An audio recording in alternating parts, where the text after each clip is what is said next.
All right, welcome to this episode of Hypnotist Brain's Exposition. Joining us tonight is Erica. How are you doing?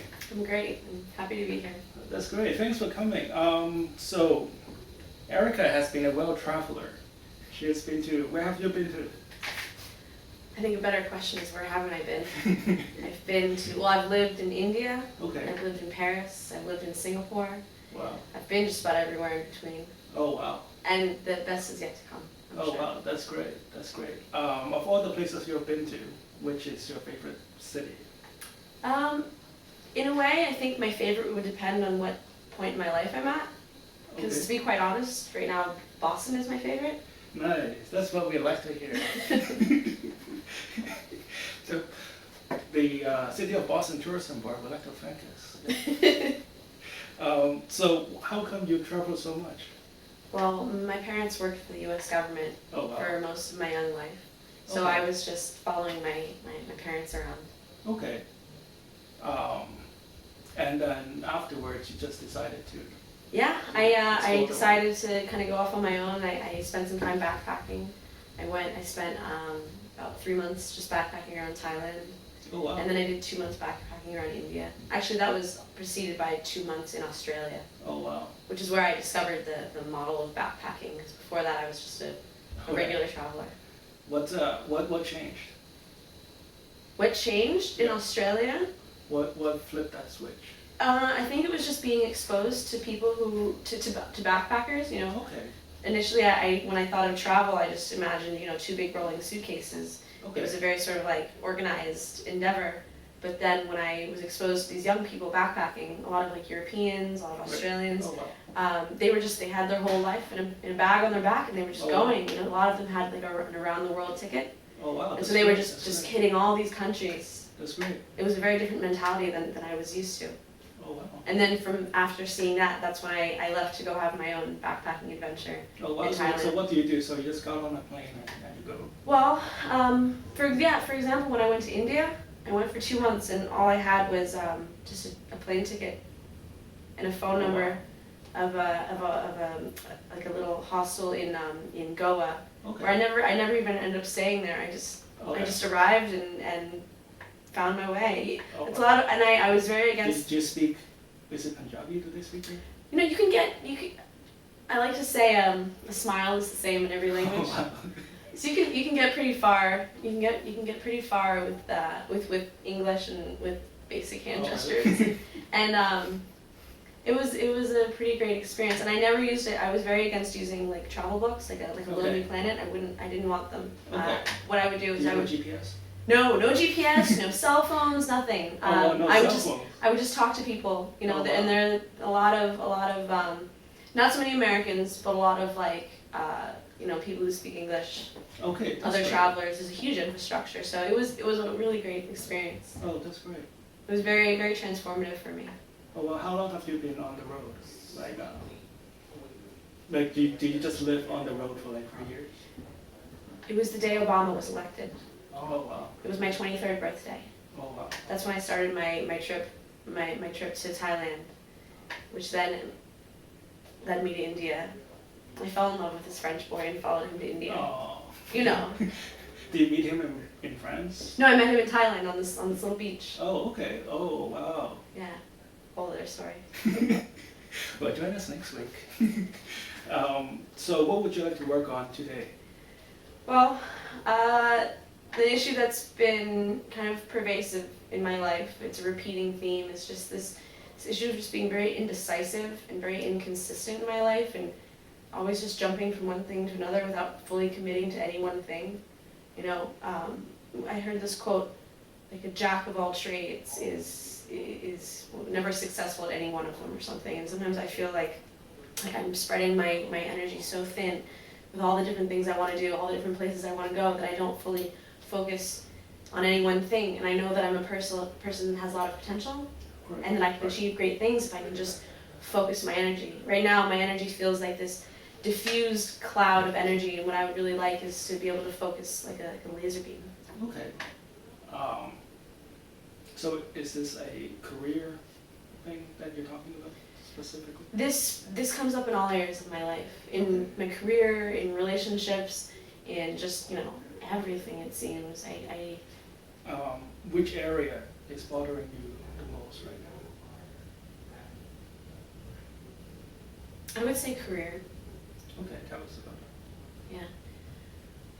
Well, I've been working this job that I've had for about a year, and I initially was very happy with it because it was really a lot of what I wanted when I wanted it, or when I needed some stability because I just moved to Boston. Okay. But now I'm very unhappy with it, and now it just seems like, and the same thing with relationships. As soon as I get a year into something, it just sort of like breaks down. My own doing. I admit that I'm responsible for creating my reality. What do you mean by that? I mean, I don't know, it's like I just always find a reason, an excuse to just become unhappy. You know, that's a common thing. Like, before I moved to Boston, I moved to California. And before that I was in New York. I spent a year at school in New York, and then I decided that I wasn't happy anymore, and so a series of events led me to move to California. Okay.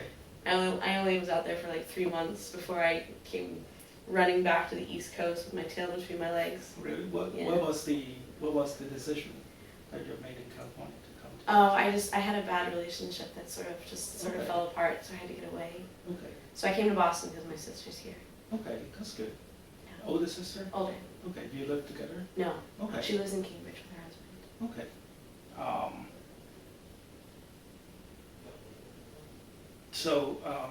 So I guess like career is what's on your mind right now, right? Yeah, I wanna have success in life. I don't wanna always be working for someone else. I would like to create something. I would like to create something that will allow me to live a life of freedom, where I can pursue my love is acting. Okay. My love, my passion.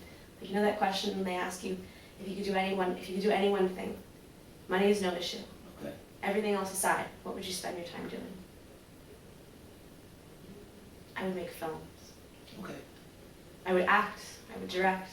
I would just be part of the filmmaking process, because that's what I love more than anything. So what I would like to create professionally is, I don't know exactly what it is, because of course this issue of indecisiveness. Okay. But I want to have assets that allow me to that liberate me financially, such that I can pursue my passions, such as acting and global exploration. Okay. Makes sense? How does that relate to? So do you feel that you feel more bothered that you are not doing that? Yes, than your indecisiveness. I feel very bothered that I feel like I'm stuck, like a bird in a cage, and I just want to fly free.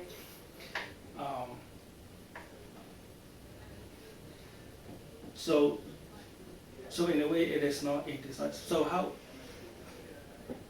It's not really knowing like what I want. Like, what is it like? All right, you know they say, don't just focus on what you don't want. Right. You know, focus your mind on what you do want. Right.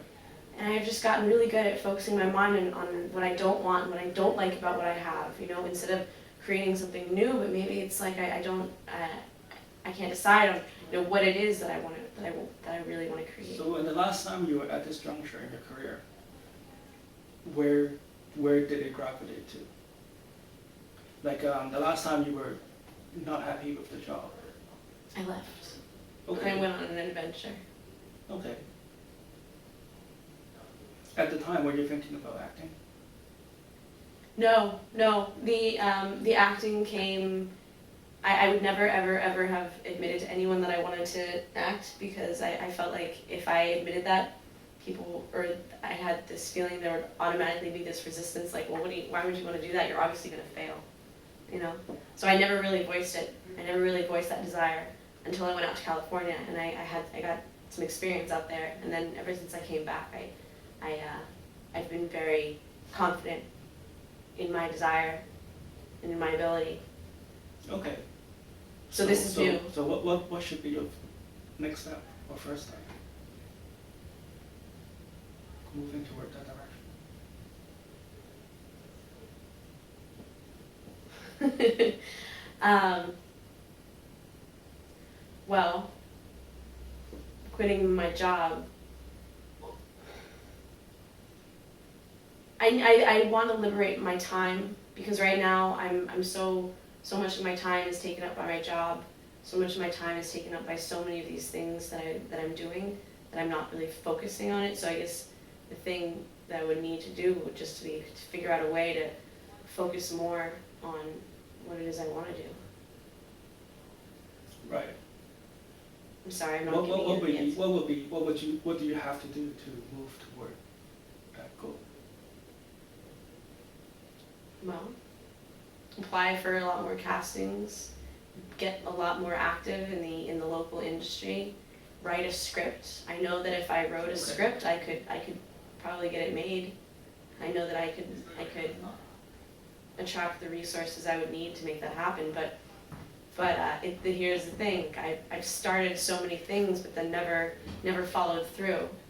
You know, like the daily like habits and thought habits to see something through have been something that's been consistently. Okay, so let's pick one thing that you want to start and finish this week. Pick one thing.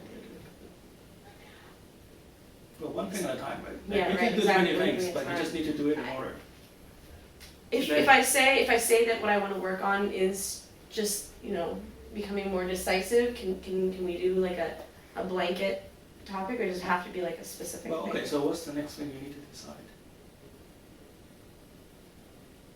When will be the next time that you will be in a situation where you need to be more decisive? I really need to decide if I'm going to quit my job. No, not if, when. Well, you're watching this. I really hope. But this kind of sensitive that involves, people that are not part of the show. Is there another thing that you need to decide? It doesn't have to be like big, right?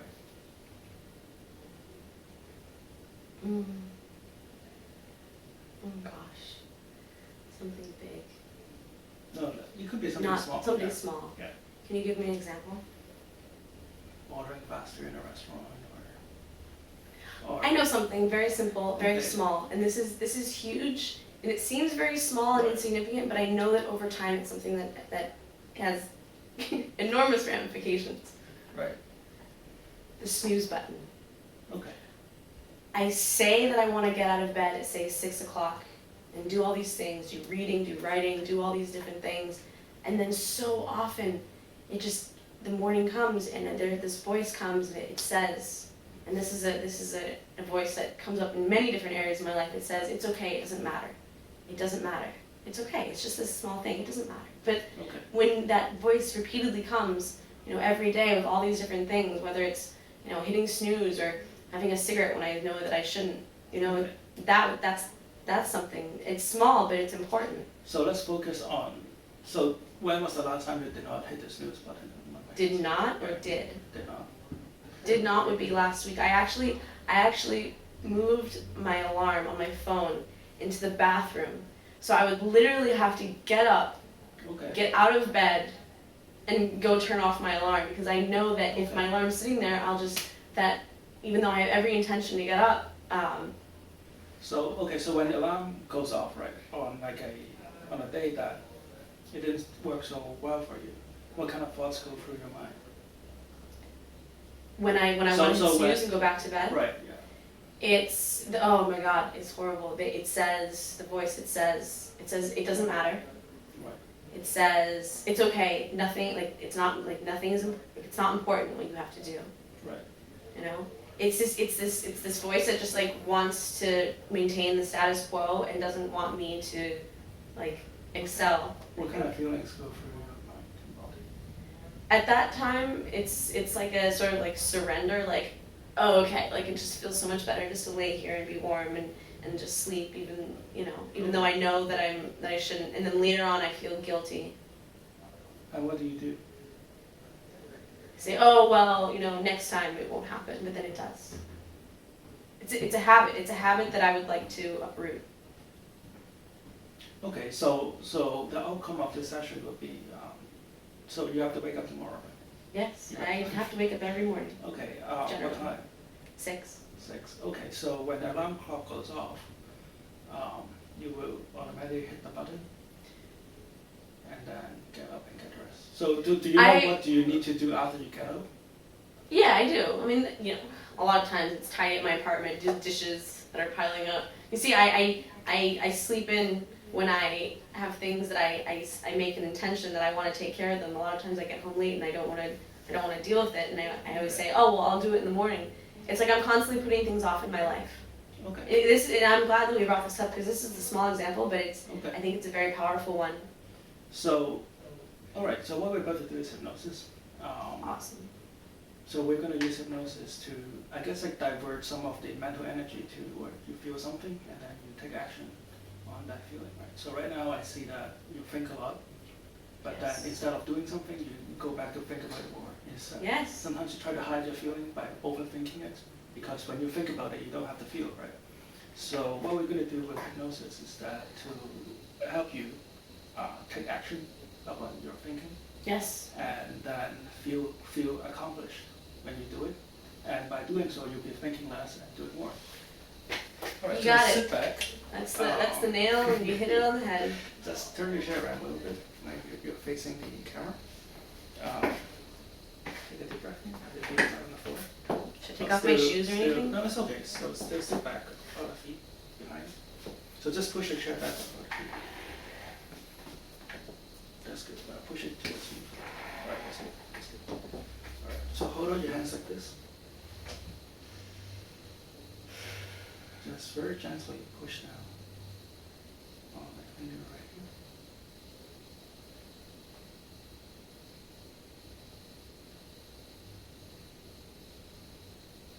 Very gently.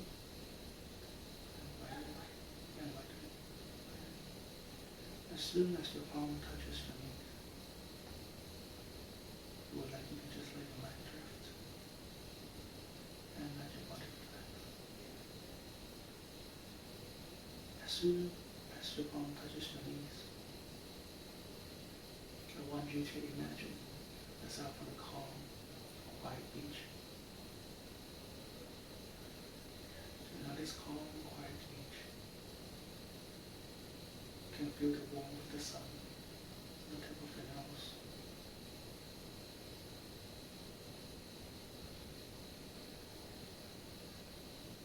You can feel the ocean breeze under the center of your body. You can even feel the warm sand right underneath your toes.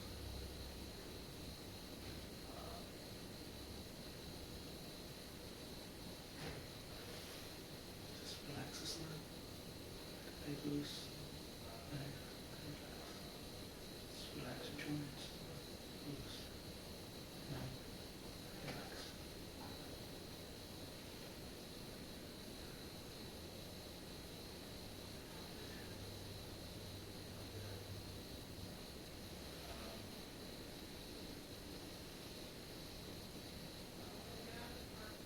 A deep breath in.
sound. The waves caresses against the rocks. Heavier and heavier still. Free. Deeper and deeper. 2, 1. And sleep.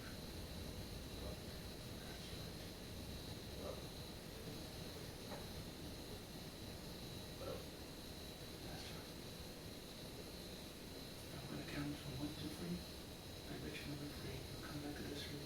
You'll open your eyes and you'll feel great.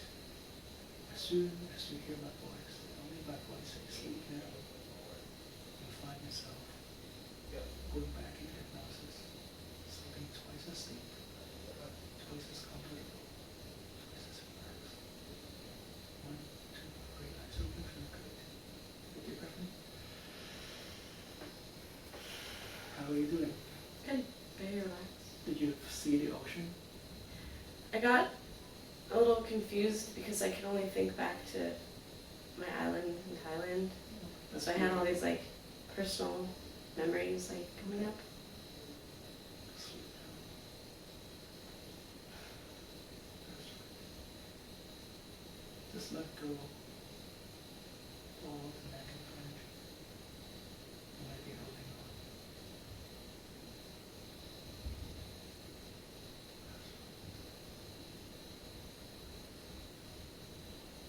All this memory will always be a part of you. But all the negative energy and all the negative emotions and all the negative thoughts, they belong in the past. And as you let go of this negative energy, you find your shoulders becoming lighter, you find your fingers becoming lighter. Just feel like a ton of weight has been lifted from your back. That's right. Feeling so good, so calm, so comfortable. The count of 3 will let you to open your eyes. Great. 1, 2, 3, eyes open.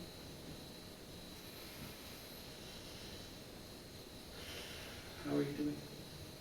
Did you feel that negative energy starting to move out of your back? I didn't really feel anything. I feel very calm, very relaxed. Okay. And sleep. That's right.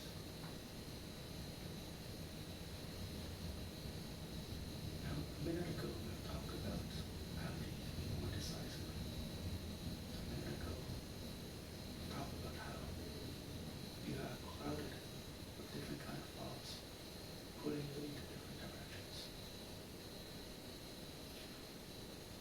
Now, I would like you to use your unconscious mind. You may not exactly know how to use it, but your unconscious mind knows how to find all those negative energy. It could be emotions, thoughts, or something you did in the past that is holding you back. Whatever it is, just find that bit of negativity. Let it go right now.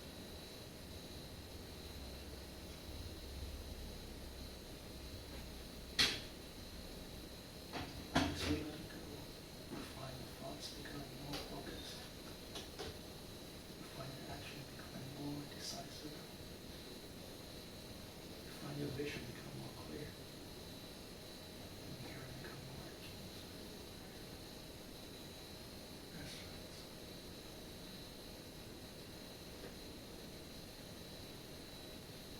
As you let go of whatever that is bothering you, find a warm white light that starts to flow from the top of your head, through your fingers, to your toes. And from now on, you find yourself becoming more decisive, more confident. Tomorrow, as soon as the alarm clock goes off, you hit the button, get up, and do whatever you need to do for your morning exercise. And you find motivation, this energy, keeping up with you throughout the day, throughout the night, into the week, months, and years. I'm going to count from 1 to 10. When I reach number 10, I'd like you to come back to this room. Feel great. Feel like there's less left for the last 12 hours. Fully energized. Fully alert. 1, 2, 3, 4, 5, 6, 7, 8, 9, 10. Welcome back. Thank you for coming.